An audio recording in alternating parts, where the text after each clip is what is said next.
এরপরে তৃতীয় খবরটি হল এইচএসসি পরীক্ষা কবে শুরু জানালেন শিক্ষামন্ত্রী। চলতি বছরের এইচএসসি ও সমমানের পরীক্ষা আগামী ৭ জুন শুরু হবে বলে জানিয়েছেন শিক্ষামন্ত্রী ড আ.ন.ম এহসানুল হক মিলন। সোমবার রাতে গণমাধ্যমকে এ তথ্য জানান তিনি। এর আগে রোববার ২৯ মার্চ শিক্ষা মন্ত্রণালয়ের মাধ্যমিক ও উচ্চশিক্ষা বিভাগের সভাকক্ষে অনুষ্ঠিত বোর্ড চেয়ারম্যানদের বৈঠকে এ সিদ্ধান্ত হয়। সভায় অংশ নেওয়া একজন চেয়ারম্যান গণমাধ্যমকে এ তথ্য নিশ্চিত করেন। তিনি বলেন, শিক্ষামন্ত্রীর সঙ্গে সব শেষ বৈঠকে তাঁর দেওয়া দিক নির্দেশনা ও সার্বিক দিক বিবেচনা করে আগামী ৭ জুন পরীক্ষা শুরুর তারিখ ঠিক করা হয়েছে। এই সিদ্ধান্তে শিক্ষামন্ত্রীর অনুমোদন দিলে চূড়ান্ত সময়সূচি করা হবে। শিগগির এটি প্রকাশ করা হবে। এদিকে এ বছর থেকে এইচএসসি পরীক্ষায় বড় একটি পরিবর্তন আসছে। দেশের ৯টি সাধারণ শিক্ষা বোর্ডে অভিন্ন প্রশ্নপত্রে পরীক্ষা নেওয়ার সিদ্ধান্ত হয়েছে। এর আগে মাদ্রাসা ও কারিগরি শিক্ষা বোর্ডে অভিন্ন প্রশ্নপত্রে পরীক্ষা অনুষ্ঠিত হলেও সাধারণ শিক্ষা বোর্ডগুলোতে তা চালু ছিল না। নতুন সিদ্ধান্ত অনুযায়ী এবার ১১টি বোর্ড, সাধারণ, মাদ্রাসা ও কারিগরি সবগুলোতেই অভিন্ন প্রশ্নপত্রে পরীক্ষা অনুষ্ঠিত হবে। এতে প্রশ্নপত্রের সমতা নিশ্চিত হবে এবং মূল্যায়ন প্রক্রিয়ায় স্বচ্ছতা বাড়বে বলে মনে করছেন সংশ্লিষ্টরা। এভাবেই প্রতিদিন পরীক্ষা নিয়ে, লেখাপড়া নিয়ে বিভিন্ন ফোরামে এবং সামাজিক যোগাযোগ মাধ্যমে কথা হচ্ছে। এ থেকে আমিন স্পষ্ট বুঝতে পারছে শিক্ষা ব্যবস্থায় বর্তমান ছাত্রদের উপর নিয়মের কঠিন খড়গ নেমে আসছে, যা সুখবর। তবে আমিনের মতে আগের সরকারের আমলে না লিখে খালি খাতা জমা দিলে নাম্বার পাওয়া গিয়েছে, ভুল উত্তর দিয়েও নাম্বার পাওয়া গিয়েছে। এখন তারা বাহালত তবিয়তে চাকরি-বাকরি করছে কিংবা উচ্চতর ডিগ্রি নিচ্ছি। উচ্চতর ডিগ্রি এই শিক্ষার জন্য আটকে যায়নি, কারণ এখন তাদের ভালোভাবে পড়তে হচ্ছে। বর্তমানে যারা আছে তারা এই শিক্ষার থেকেই এই পর্যায়ে এসে পৌঁছেছে। সুতরাং ছাত্রদের প্রতি কঠোর না হয়ে তারা যাতে ধীরে ধীরে ভালো দিকে যেতে পারে, সেজন্য তাদের প্রতি একটি সুন্দর ব্যবস্থা গ্রহণ করা উচিত। হঠাৎ কঠিন হলে বিশাল হারে ফেলের সংখ্যা বাড়বে, যা কোনো মতেই কাম্য নয়। বর্তমানে কি সেই আগের মতো নকল হয় বই দেখে দেখে? মোটেও না। আমিন জ্যেষ্ঠ পুত্রকে জিজ্ঞেস করেছিল, তোমাকে কি ডানে বায়ে তাকাতে দেয়? সে তখন এইচএসসি পরীক্ষা দিচ্ছিল। বিজ্ঞানের সে ভালো ছাত্র। সে আমিনকে বলল, ডানে বায়ে তাকানোর কোনো সময়ই পাই না, নিজে যা পড়ি বা জানি তা লিখেই তো কুল পাই না, অন্যের দিকে তাকাবো কিভাবে? সুতরাং পড়ালেখা সেই আগের মতো নেই। তাদের উপরে দুনিয়ার চাপ। আগে আমরা স্কুলে যেতাম শুধু পড়তে না, সাথে কিছু খেলাধুলাও থাকত, গল্পগুজব আড্ডা তা তো ছিলই। কিন্তু বর্তমানে আমার ছেলের বিদ্যালয় দেখে বুঝি আড্ডা দেওয়ার কোনো সুযোগই নেই, আর স্কুলে তো খেলার মাঠ থাকে না। আর বর্তমানে কিছু প্রাইভেট স্কুল বের হয়েছে, খুব সুনাম এদের, অথচ স্কুল না বলে এগুলোকে কোচিং সেন্টার বললেই ভালো শোনা যেত। কারণ এরা একটা ৬ তলা বিল্ডিং ভাড়া নেয়, তার রুমগুলিকে ক্লাস বানিয়ে ছেলেমেয়েদের শিক্ষা দেয়, প্রচুর বেতন নেয়।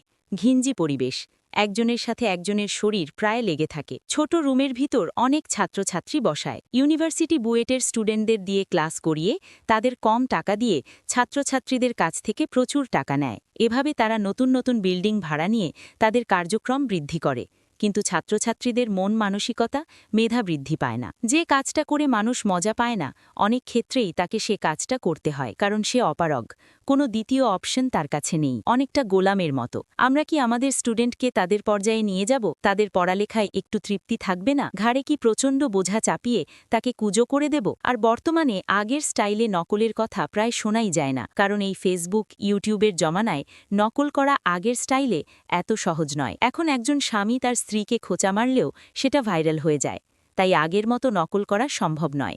এই সময় আমিনের কিছু অতীতের স্মরণ ঘটল। প্রথম নকল ১৯৮৬ সালের ঘটনা, এরশাদ সাহেবের আমল। বন্ধু টিটলু বলল, দোস্ত, নকল করে পরীক্ষা দেওয়ার একটা সুযোগ পেয়েছি, ফর্ম ফিল আপও হয়ে গেছে। আমিন বলল, কোথায়, কিভাবে? টিটলু বলল, ভালুকা, ময়মনসিংহ, সোনার বাংলা ডিগ্রি কলেজে। তখন ডিগ্রি কলেজেই এইচএসসি পরীক্ষা হতো। আমিন বলল, ভালোই তো, আমাকে কি করতে হবে? টিটলু বলল, দোস্ত, তোমাকে নকল সরবরাহ করতে হবে। আমিন বলল, আচ্ছা ঠিক আছে, দেখা যাবে। যথাসময় পরীক্ষার দিন আসলো। আমিন টিটলুর সাথে ভালুকা চলে গেল। রাস্তার সাথেই বিশাল মাঠ নিয়ে সোনার বাংলা ডিগ্রি কলেজ। তার পিছনে টিটলু তার থাকার ব্যবস্থা করেছে। একটা বাসার মধ্যে একটা রুম ভাড়া নিয়েছে, মাটির ঘর, যদিও গরমের দিন। সেখানে ল্যাব তোষক সহ একটা চৌকিও আছে। ভালুকা কাঁঠালের জন্য বিখ্যাত, অল্প পয়সায় কাঁঠাল খাওয়া গেল। আমিন ও টিটলু সেখানে অবস্থান শুরু করল, পরের দিন পরীক্ষায় অংশগ্রহণ করবে বলে। পড়াশুনো কিছুই করল না, তবে প্রত্যেকটা বিষয়ের ওপরে সাজেশন, টেস্ট পেপার, উত্তরসহ অনেকগুলো বই। বইতেই রুমের এক কোণা ভরে গেল। আমিন মনে মনে ভাবল, পড়ালেখা নাই, তবে এত বই কেন? যা হোক, এর উত্তর পরের দিন সে পেল। সকালবেলা পরীক্ষা শুরুর আধ ঘণ্টা আগেই পরীক্ষার হলে টিটলু প্রবেশ করল। আমিন সংশ্লিষ্ট পরীক্ষার বইগুলো সাথে নিয়ে মাঠে বসে পড়ল। সে একা না, প্রত্যেক পরীক্ষার্থীর সাথেই ২-৫ জন করে এসেছে। প্রত্যেকের কাছেই বইয়ের বস্তা। পরীক্ষার্থীর সাহায্যকারী হলেও এরাই মূল কর্মকর্তা। কিছু সময়ের মধ্যে এদের একজনের সাথে আরেকজনের এমন ঘনিষ্ঠতা হল, যেন এরা একজনের সাথে অন্যজনের যুগ যুগান্তরের ঘনিষ্ঠ আত্মীয়তা। পরীক্ষা শুরু হলো। বই কেটে কেটে যে প্রশ্নগুলি আসছিল তার উত্তর রেডি করে ভিতরে পাঠানো হচ্ছিল। তারা লিখে শেষ করার আগেই প্রশ্নের উত্তর ভিতরে চলে যেত।